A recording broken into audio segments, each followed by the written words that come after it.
Have you ever wondered where excess calories go, or why some people are able to hold more fat than others, and sometimes in different places? So stay tuned in this video, and I'm going to dig deeper into this mystery and try to explain to you. You might be surprised, or not. Depends if you are interested in this video, but just watch. Go to concerts with your great-grandchildren. That's amazing. Beer itself is a tremendously powerful lever. And when I say a lever, I mean a chemical lever. It's not that they don't get heart attacks. They just don't get them when they're 65. That a regular gratitude practice can enhance many, many aspects of our physical and mental health. I mean, there is simply no better elixir for metabolic health than being active. Don't get me wrong, fat is critical to metabolic health, and it's used for a wide range of things within the body. We need to distinguish between two things. The first thing is fat that we eat, which is part of our macronutrient composition with fats and proteins and carbs. And the other part is the fat that's stored in our bodies or in fat cells. I know it's going to be confusing, but in this video I'm going to be focusing on fat storage and not the fat that we eat. Okay, same name, different to a certain extent functionalities. But there's a big difference, believe it or not, between the fat that we eat and the fat that's being deposited. And by eating fat, you don't get fat.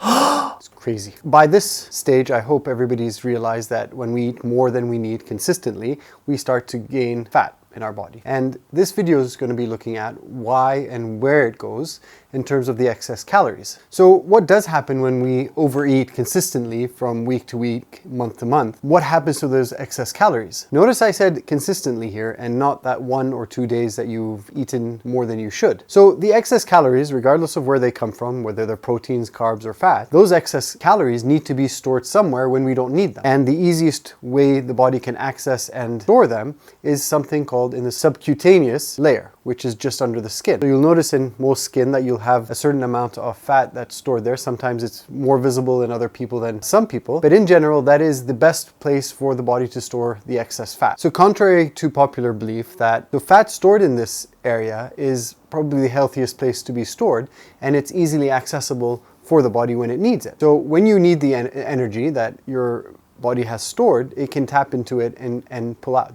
Now the body does that fluctuation of storing and using, and that's just part of how the body is designed. And there's nothing wrong with that as long as you haven't exceeded the amount of calories that you need per day on a long period of time. So you eat an extra donut, for example, those calories are stored as fat. You go hiking, your body needs them, so it starts to use that stored fat. That's in a very simple way to describe it. But I want you to think of fat kind of like a buffer for your metabolic health, absorbing excess energy and storing it until it's needed. The best and easiest way to describe this is using a sink when we fill it up with water. And I want you to use that visual idea of that the sink is being filled up, which is the calories going in from the tap. So you turn the tap on, the water starts to come down, and it starts to fill that tub, which is your body, or the sink that is your body. Now, there's nothing wrong with that because that's what you're doing. You're eating your calories and the water level will rise as your demands increase. Now, what happens at this point when that sink becomes full? When it becomes full and there's no other way for the water to leave that sink, what happens in that instance?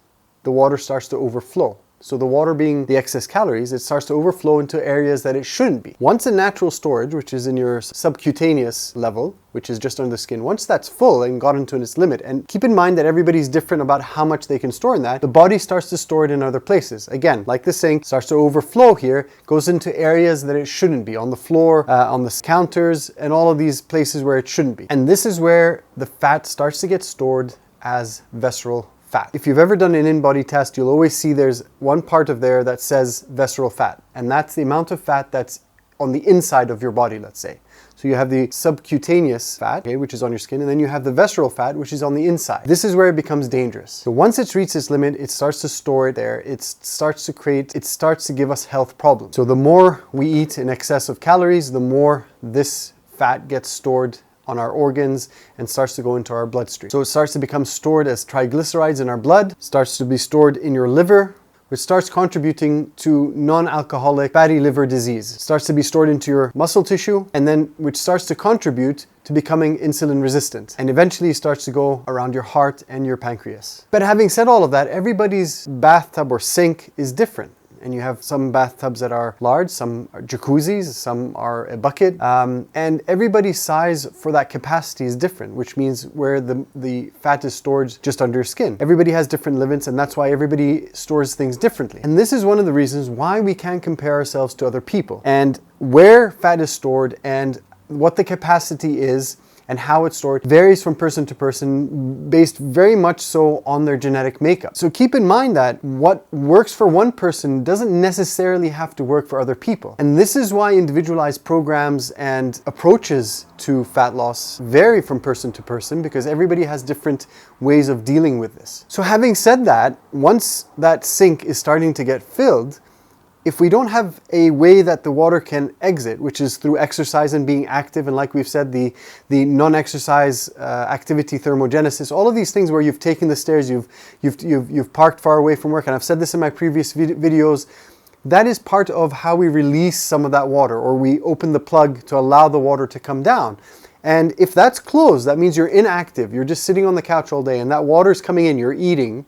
Eventually it starts to overflow. And that overflowing is where we start to store it in the wrong places. So without the exercise, without limiting how much water is going into that sink or the amount of food that you're eating, you're eventually going to go into bad health, because that excess fat, like I said, is going to be stored in your muscle, which will eventually lead to insulin resistance, into your liver, which will contribute to non-alcoholic fatty liver disease, and then eventually goes onto your heart and your pancreas, which creates even more problems down the road. And the more we do this, the worse things get. What I want you to realize is that your body is like that sink, and you only have a certain amount of limit that your body can store fat in a safe and healthy way, which is just under your skin. Once that limit is reached, that's where the water starts to come out. That's where it starts to become stored internally, or your visceral fat on your organs, and that's where all of the health problems start to happen. And this is why over time you need to find a balance between the water coming in and the water coming out. All right, and we limit the amount of water going in, and we increase the amount of water coming out by proper exercise, limiting the amount of foods that we have to suit our daily needs. I hope that resonated or explained it in a more visual way. If you find this helpful, or you're trying to connect with somebody that needs to lose excess amount of fat, please send them this video, like and share this, subscribe to the channel. I would highly appreciate that. And hopefully I'll see you in my next video coming up next week.